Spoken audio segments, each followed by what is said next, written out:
Praise be Jesus Christ. My name is Father Jim Hutchins. I am a retired priest from the Archdiocese of Philadelphia, Pennsylvania, and I'm in here, my retirement home in my little chapel, and I'm preaching on the readings for Palm Sunday. Just a note before I begin. Uh, Recently, it became known that the Pope has written his autobiography. It's going to come out soon. And one of the things he wrote in it was he was promoting the legalization of civil unions for same-sex couples. So he's getting close to recognizing same-sex marriage.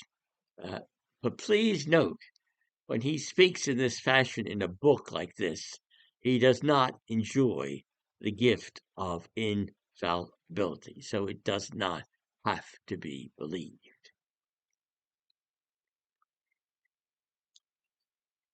Christ Jesus, though he was in the form of God, did not regard equality with God something to be grasped at.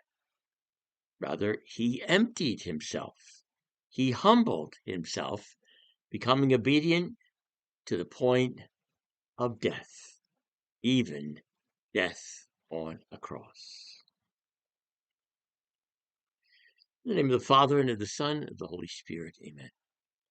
The irony of Palm Sunday is that one week the crowds were laying palms and their cloaks down in the road as he entered Jerusalem, and the next week he was condemned to death. The question comes up, was it the same crowd that welcomed him one week and condemned him the next? I would like to think that the two crowds were entirely different. There may have been some in one crowd who joined the other and vice versa, but I would like to think, and it certainly was proved true after his resurrection, there were those, many, who welcomed him on Palm Sunday, who were genuine in their welcome. There may have even been ones that he appeared to after his resurrection. As far as Jesus' welcome to them, he welcomes all those who respond to the very first thing he said when he began his public ministry. Repent and believe in the gospel. John the Baptist had said the same thing. Neither was so naive that they couldn't tell the good guys from the bad guys. As in this verse, when he saw the Pharisees, John the Baptist saw the Pharisees and Sadducees coming to this baptism, he said to them, "You brood of vipers, who warned you to flee from the coming wrath? Produce good fruit as evidence of your repentance." So, no repentance, no baptism, no service. There is an overwhelming and seemingly universal cry today to welcome everyone into the church without repentance. I hope you are as tired of this false message as I am. I am also tired of Pope Francis, who touts this same message. At World Youth Day, he repeated, "Everyone is welcome. Everyone. Everyone." Nothing about welcoming Christ into our lives and or repentance of our sins. Christ offered his passion and death up for the salvation of all mankind. In doing so, he won on the cross the grace that would make our own sufferings and little deaths each day united to his reasons for him to grant us the gift of salvation.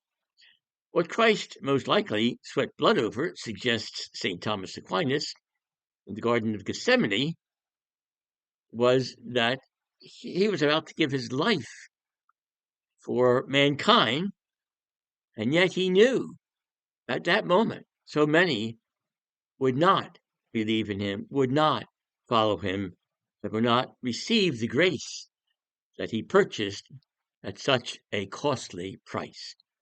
Today we have in the world more people who believe in themselves and less who believe in the gospel. This is not to say, however, that our nation is a godless nation. The gods, however, are just the wrong ones. The sin of Adam and Eve is being repeated in our own time. They made themselves gods by eating the apple. they would decide, what was right and wrong. Well, God wasted no time in, quotes, escorting them out of the Garden of Eden. Today, I have my truth and you have your truth. I'll decide what's wrong or right. Same scene repeated over again. Someone wrote that he who acts as his own lawyer in court has a fool for his client. He who acts as his own God, likewise, as a fool for his own follower. Out of love, Christ suffered and died an unbelievably barbaric death inflicted upon him by our sins. In contrast, those who today made themselves their own God turn around and demand every comfort and luxury. They demand acceptance and approval even of their sin. So there is no repentance. What a narrow world, what a self-inflicted prison to believe only in yourself, to make yourself the only God that you follow. But that's what too many tell graduates today, commencement. Where are the commencement speakers who tell students to believe in God? And the basic question is, why do we even send our children to colleges that don't ask and don't propose belief in God? A prime example of believing only in myself is the rant, "My body, my choice." The old Western movies. Remember the standoff between the sheriff and the outlaw? "There's no room in this town for both you and me." Well, in this narrow, enclosed world of me today, there's no room for anyone else. G.K. Chesterton, in his book Orthodoxy, called this mystical egotism. Mystical has traditionally referred to an exalted experience with God. Today, the exalted experience is with the God of self. Is it any wonder that there is a documented pandemic of loneliness among young adults? Is it any wonder that both loneliness and suicides are at an all-time high? Is it any wonder that when we have no purpose outside ourselves, people are giving up life? They have no reason to live. Living for others, living for God, gives our lives meaning. Living by God's rules, not by our own, has brought happiness to countless numbers down through the ages. So we might take a lesson from that. Holiness and happiness are two sides of the same coin.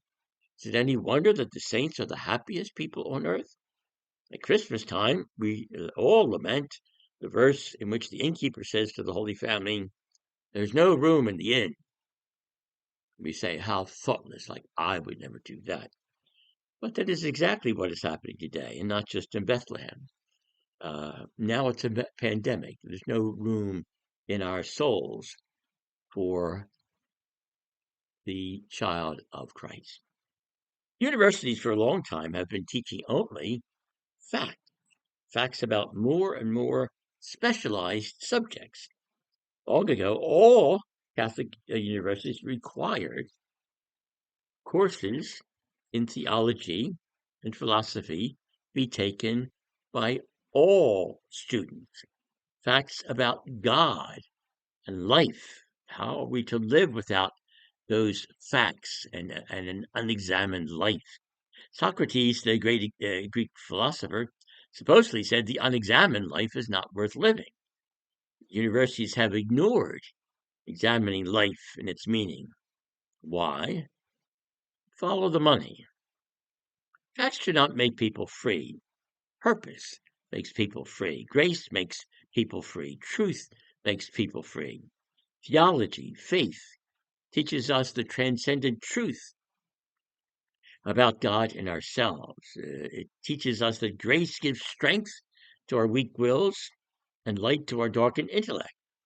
Not to have required youth to examine the life of the soul along with facts has led them into the prison of egotism. Get a good job, have a comfortable and convenient life. That doesn't get anyone into heaven, even if you are otherwise good. Faith and good works do get us into heaven. Faith alone or good works alone are not enough. You have to have both. And this is found in the letter to the Hebrews, so don't shoot the messenger. Many somehow think that being good is enough to get you to heaven, when you don't even believe in the God who resides there. The woke culture is all about diversity, inclusion, and equity. These are all things, according to their manipulated definition, focused on the individual. The common good, along with common sense, is rejected. In their myopic vision, they believe they can change the meaning of reality. They can't change themselves. God loves us just as we are, but he loves us so much he will not let us stay that way. Nobody gets to heaven without change, without conversion, without a lot of change. Of course, if you don't believe in heaven, well, then that's not a problem. But if you do believe in heaven, but if it's your own version, it doesn't include conversion, you're in trouble. You're fooling yourself. You are not fooling God, because God will not be fooled. The woke want to be welcomed, but do nothing to make themselves welcome. The fetish of welcoming is all about them, nothing about others, and least of all about becoming more fully the image of God in which they were created. The church is a fool to accommodate itself to people who have no purpose of changing, no purpose of repenting. It is contrary to the purpose of the church. The purpose of the church is to help us to see ourselves in Christ and to change to become like him. And in becoming like him, we become more like the self that he created. And that requires growth and change. I wonder if this scene has not been set up by our American Constitution. Government of the people, by the people, for the people. Something left out. What about God? The weakened wills and darkened intellects of the people who vote to govern themselves trumps the Christian moral order, trumps God, trumps sanity, trumps order, trumps heaven. And that's what we're seeing now. Protestant pastors at the time of the writing of the Constitution took great exception, thankfully, to the insufficient mention of God in the Constitution. But their plea was ignored. Of course, Catholics were not allowed to vote or hold office at that time, so they had no say whatsoever. When Christendom was still alive in the culture, this governing, quotes, of ourselves may have worked, at least imperfectly. With Christendom abandoned and buried, it is not working. It cannot work. Now that religion has been discarded, people are not governing themselves and are therefore not governable. That is why crime and violence have grown so much. The family and faith have diminished so much. The military has also fallen for this false religion of welcoming. What has happened? Recruits are down. There's not enough. Our army is, our military is getting weaker and weaker. Protecting ourselves, therefore, becomes a problem and opens up some doors we don't want to open. The same is true of religious orders who have tried too hard to accommodate themselves to the world. Few, if any, vocations. How long does it take us to humbly admit we must be doing something wrong? Those who try to resurrect socialism argue that it hasn't worked in every other place because it just wasn't done right. Just maybe there is something wrong with socialism? Do you think? Could that be possible? It's never worked. The religious orders that are getting vocations are the ones who have required their members to abandon as far as possible the world around them. Their purpose is to pray for the world to change, not to accommodate themselves to the world and to changing to be like the world. And they don't have to start from scratch. Tradition has already written the book, and all the directions are already there. Those parishes who celebrate the traditional Latin Mass are building churches. The diocese celebrating the Novus Ordo exclusively are closing or combining parishes and selling their buildings to pay the debt caused by the scandals. A bishop in France who established tradition with a capital T, which our faith is based on, tradition and scripture, who established as his guiding principle in his diocese, saw the faith thrive in his diocese, with the seminary filled with vocations. What happened? Pope Francis recently relieved the bishop of his diocese. Sounds to me like cut off your nose to spite your face. Go figure. Billions of the unborn have not been welcomed into the world. Why? So that those who have sinned against chastity won't be inconvenient. The unborn have not been included as parents, as persons rather, as human beings created in the image and likeness of God. And they call those who go to church hypocrites for not welcoming sinners, approving of their sin. They won't welcome the unborn. They will not even welcome the human being they have engendered through their own sin. And they blame everyone else but themselves. Pro-lifers are heroically doing everything possible to welcome pregnant women and their children and care for them and provide for their needs. What a strange world of contradictions we live in. The devil must be doing his happy dance in hell. Compare President Joe Biden with the English King George III, whom the 13 colonies rebelled against, citing taxation without representation. And the award for the most evil would go to President Joe Biden, who is obsessed with killing the most unborn babies possible. More unborn lives have been killed than the combined numbers of all those who died in all the wars in which the U.S. has been involved. A peaceful revolution is called for, therefore, and soon, against sin without repentance. St. Augustine writes, God created man, sought him when he was lost, pardoned him when he was found, supported him when he struggled in weakness, did not abandon him when he was in anger, crowned him in victory, and gave himself as the prize.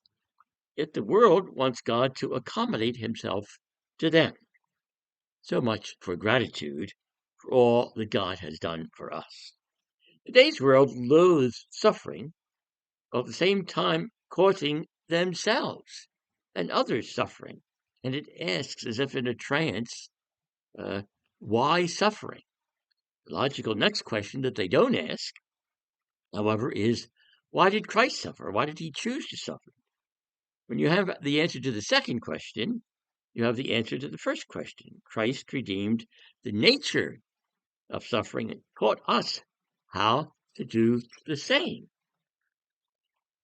Christ became like us, not in sin, but in all other things, even death and even temptations, even death on a cross. It was the most noble and profound act of love that would ever be known in the universe. And yet so many are unwilling to welcome him and his love into their lives.